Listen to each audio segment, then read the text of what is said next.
बिस्मिल्लाहिर्रहमानिर्रहीम। Last week हमने electromagnetic induction का फिनोमिना स्टडी किया था। इलेक्ट्रोमैग्नेटिक इंडक्शन क्या थी कि अगर किसी कॉइल में फ्लक्स चेंज हो रहा हो, उस कॉइल में क्या होती है, एक ईएमएफ पैदा हो जाती है खुद ब खुद। उस ईएमएफ की वजह से करंट फ्लो होता है। इस फिनोमिना को हमने क्या कहा था, इलेक्ट्रोमैग्नेटिक इंडक्शन। तो एक कॉइल है मेरे पास, फर्ज करें ये वो कॉइल, एक्चुअल में तो कॉइल नहीं है, ठीक है ना, रेक्टेंगुलर समझे, लूप जैसे हमने कहा था टॉर्क के टॉपिक में या डीसी मोटर के टॉपिक में। ये कॉइल है, ये कॉइल किसी भी शेप की हो सकती है, रेक्टेंगल शेप का होना ज़रूरी नहीं है। इसको जब भी लगेगा कि फ्लक्स चेंज हो रहा है, ये कॉइल समझिए क्या है, सेंसिटिव है, बहुत हसास है, सही है ना। जैसे आप लोग हसास होते हैं, बाज उसने मुझसे ये बात क्यों कही, मैं उससे क्या हो गया, कुट्टी हो गया, नाराज़ हो गया, होता है ना, खासकर छोटे बच्चे में कुट्टी हो गया बच्चे खेल रहे होते हैं, वो फलां के साथ क्यों नहीं खेल रहे हो, मेरे से कुट्टी है बाद में दोस्ती भी जल्दी हो जाती है। खैर, तो ये नाराज़ होता है भाई, ये कहता है मैंने चेंज को अपोज करना है। वो अपोज कैसे करता है, ईएमएफ इंड्यूस करता है, ठीक है। जो ओरिजिनल चेंज को क्या करता है, अपोज करता है। तो वो ईएमएफ इंड्यूस इसीलिए कर रहा है, अपोज करने के लिए। ये हम पढ़ चुके थे। फिनोमिना क्या था, जैसे इसको लगेगा कि फ्लक्स चेंज हो रहा है, इसमें ईएमएफ इंड्यूस हो जाएगी। ईएमएफ की वजह से क्या फ्लो होगा, करंट फ्लो होगा।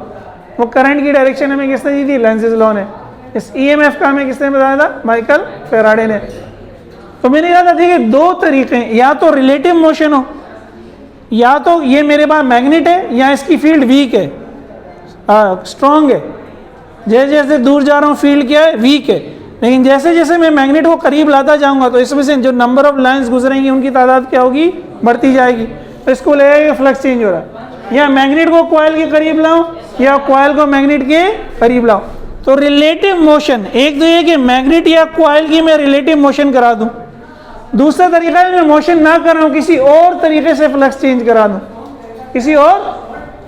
तो मैं एक कॉइल ले लूं, ये भी एक कॉइल है, ये भी एक, इस कॉइल में से मैं करंट चेंज करूंगा तो इसका फ्लक्स चेंज होगा। इसका, अब कॉइल अपनी जगह पे मूव, लेकिन इसका फ्लक्स क्या होगा, किसकी वजह से चेंज होगा, करंट की वजह से। करंट की वजह से इसका फ्लक्स चेंज होगा। ये भी इसके फ्लक्स के अंदर पड़ा हुआ है, दोनों करीब हैं, तो इसको लगेगा कि फ्लक्स क्या हो रहा है, चेंज हो रहा है। जो ये डायग्राम बनाइए, ये वो पहली कॉइल है, ये वो दूसरी कॉइल है। तो पहली कॉइल के चेंज की वजह से अगर दूसरी कॉइल में ईएमएफ इंड्यूस हो गई, इसको कहते हैं म्यूचुअल इंडक्शन। क्या कहेंगे, बाहमी। फ्लक्स चेंज एक में हो रहा है, ईएमएफ इंड्यूस। लेकिन अगर एक ही कॉइल में ले लूं, दो ना लूं, तो देखिए इस कॉइल में से जब करंट फ्लो होगा, इसमें कोई ना कोई ईएमएफ, इसकी कोई ना कोई मैग्नेटिक फील्ड होगी, इसकी कोई ना कोई, वो मैग्नेटिक फील्ड क्या है, उसकी नंबर ऑफ लाइंस को हम क्या कहेंगे, फ्लक्स, सही है। जब वो करंट चेंज होगा तो वो फ्लक्स क्या होगा, चेंज होगा। बार बार मैंने बताया था ना, एक कॉइल के लिए बी क्या होता है, mu not an I. I change होगा तो बी चेंज होगा।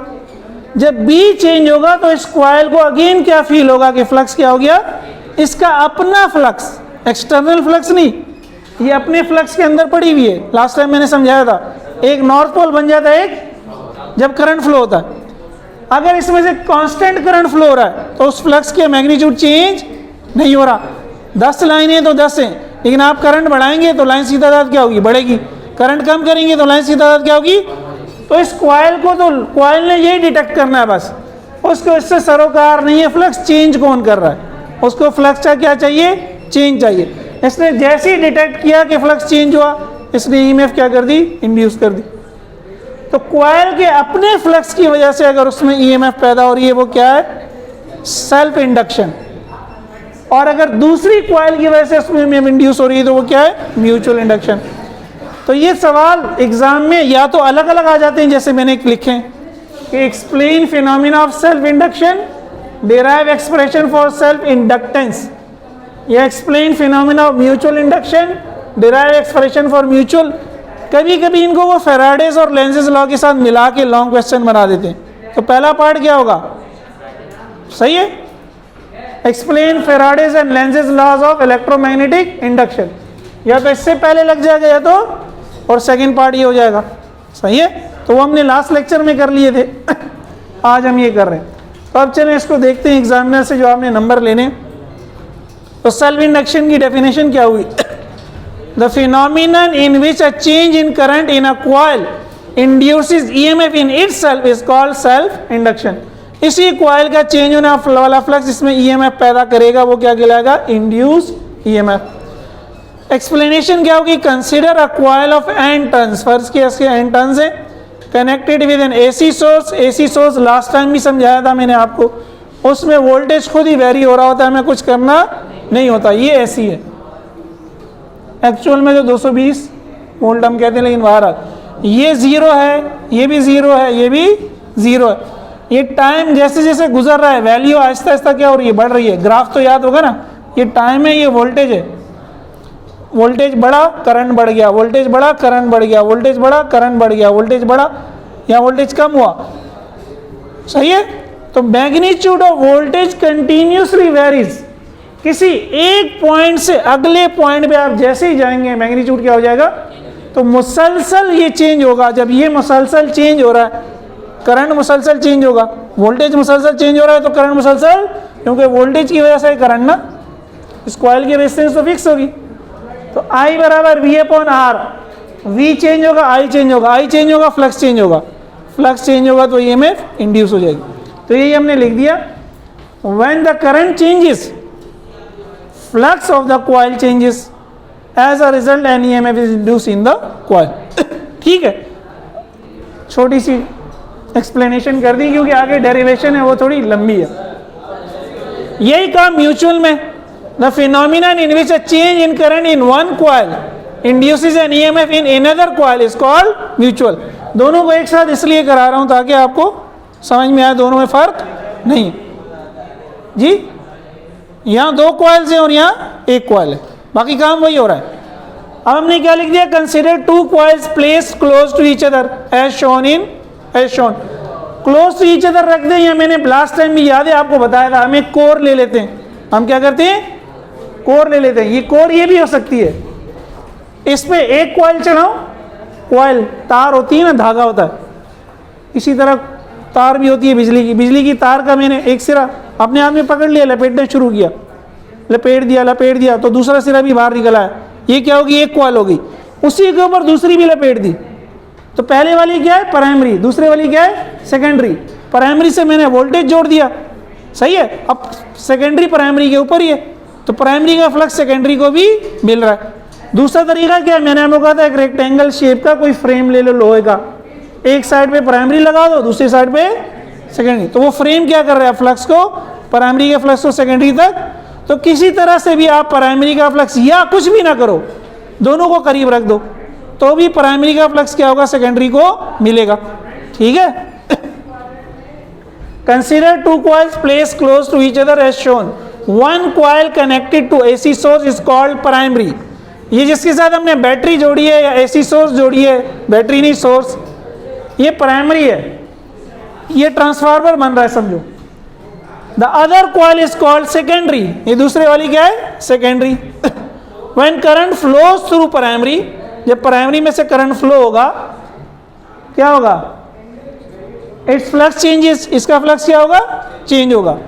इसको कहते हैं प्राइमरी,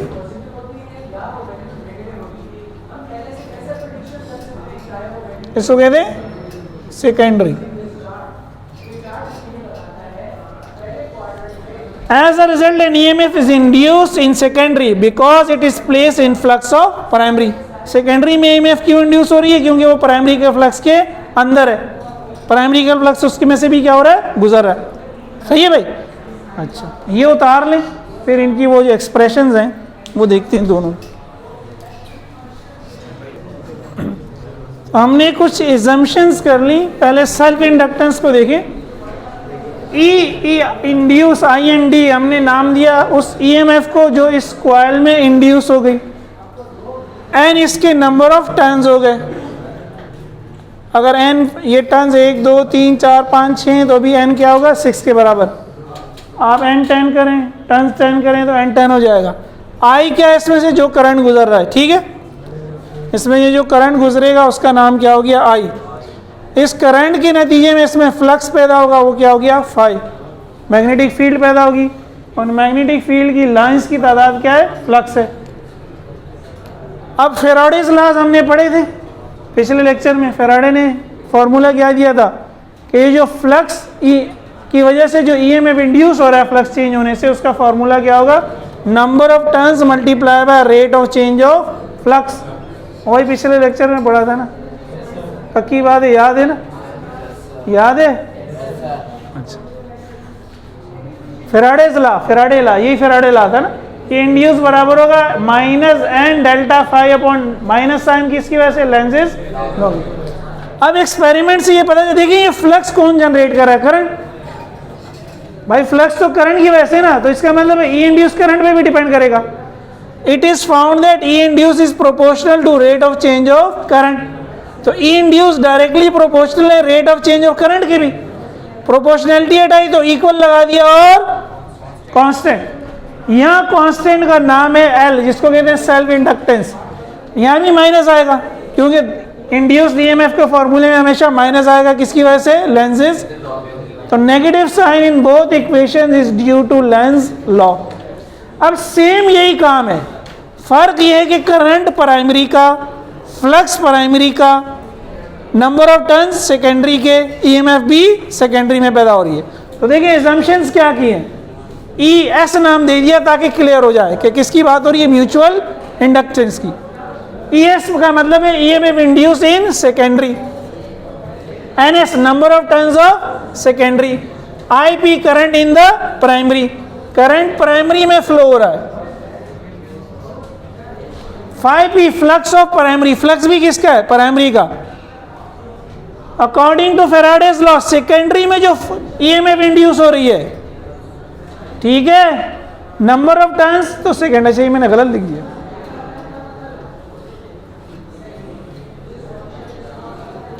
हाँ, सेकेंडरी के number of turns multiply by primary की वो फ्लक्स जो सेकेंडरी को मिल रही है। तो N S delta phi S upon delta T, ठीक है, मैंने फाई पी फ्लक्स ऑफ, इसको फ्लक्स फाई एस हो गया, flux linked with secondary. Ideal condition में हम एज्यूम करेंगे प्राइमरी की सारी फ्लक्स सेकेंडरी को मिल रही है। अगेन एक्सपेरिमेंट से पता चलता है कि जितना करंट तेजी से चेंज होगा उतना ही इंड्यूस्ड ईएमएफ सेकेंडरी में क्या होगी, ज्यादा होगी। तो हमने कहा है तो सेकेंडरी में ईएमएफ, लेकिन rate of change of current किसमें है, प्राइमरी में। तो वही इक्वेशन बन रही है, करंट का चेंज ईएमएफ इंड्यूस कर रहा है। अगेन प्रोपोर्शनलिटी हटाई तो कांस्टेंट लगा दिया, यहाँ कांस्टेंट को नाम देते हैं एम, सही है। और अगेन नेगेटिव साइन है बोथ कॉइल्स इक्वेशंस में लेंसेज लॉ की वजह से, ठीक है। ये उतार लें, फिर एक दो स्टेप हो रही है।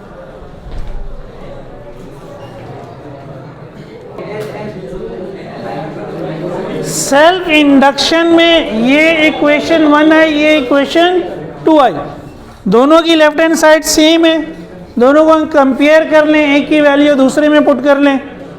तो कंपेयरिंग 1 एंड 2 में जो ई इंड्यूस है बेसिकली वो वही है जो 1 में, फॉर्मूला अलग अलग है।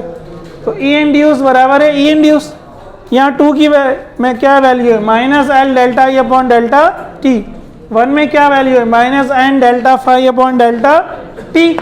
तो माइनस से माइनस कैंसिल हो जाएगा, ठीक है। बाकी यहाँ क्या बचेगा, एल डेल्टा, एल क्या है, कांस्टेंट है। कांस्टेंट को आप चेंज के अंदर भी ले जा सकते हैं, चेंज से बाहर भी ले जा सकते हैं। कांस्टेंट को मैं अंदर ले गया तो ये हो गया डेल्टा, क्या लेला मजनू का किस्सा हो रहा है, क्या कह रहे हो इससे, एल डेल्टा आई जो है तो एल अंदर चला गया, delta L upon delta T होगी। यहाँ पे क्या है, N number of turns constant है कॉइल के, ये अंदर चले गए तो डेल्टा एन फाई। अब डेल्टा अपॉन डेल्टा टी क्या होता है, रेट ऑफ चेंज। मैथ वालों को अगर याद हो, डेरिवेटिव दोनों साइड पे डेरिवेटिव है तो हमने क्या कर दिया, कैंसिल कर दिया। बाकी क्या बच गया, एल आई बराबर है एन फाई। ये एल बेसिकली सेल्फ इंडक्टेंस है। क्वेश्चन यही था ना कि सेल्फ इंडक्टेंस का फॉर्मूला निकाले, तो एल किसके बराबर हो गया, N phi upon I, where L is equals to self inductance. ये होती क्या है कल इसको देख लेंगे फिर, ऑफ कॉइल। ये उसने पूछा था क्वेश्चन में कि सेल्फ इंडक्टेंस का फॉर्मूला निकालो, ठीक है। इसी तरह यहां पे था कि म्यूचुअल इंडक्शन निकालो। ये एम जो है म्यूचुअल इंडक्टेंस है। ये इक्वेशन 1 है इस केस में ये इक्वेशन, तो वही सारा काम किया, कंपेयर किया, माइनस से माइनस कैंसिल हो गया। उसी तरह चेंज को अलग कर लिया तो रिजल्ट क्या आ गया, एम आई पी बराबर एन एस फाई एस। और m निकालना है तो अब आई पी वहाँ जाके डिवाइड हो जाएगा, तो m किसके बराबर हो जाएगा, N S phi S upon I P.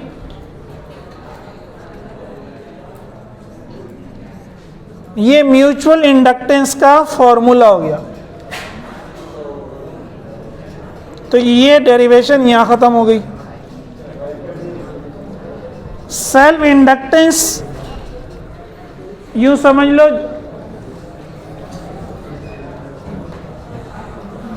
जिस तरह हमने रेजिस्टेंस पढ़ी थी, कैपेसिटेंस पढ़ी थी, उसी तरह क्या है इंडक्टेंस।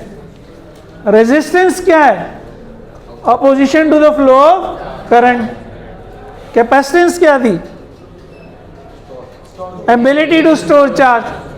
इंडक्टेंस क्या है, ability to oppose change in current, ability to oppose change in current. Resistance क्या है, अपोजिशन इन करंट, वो तो करंट को अपोज करेगा, ये चेंज इन करंट को अपोज करेगा।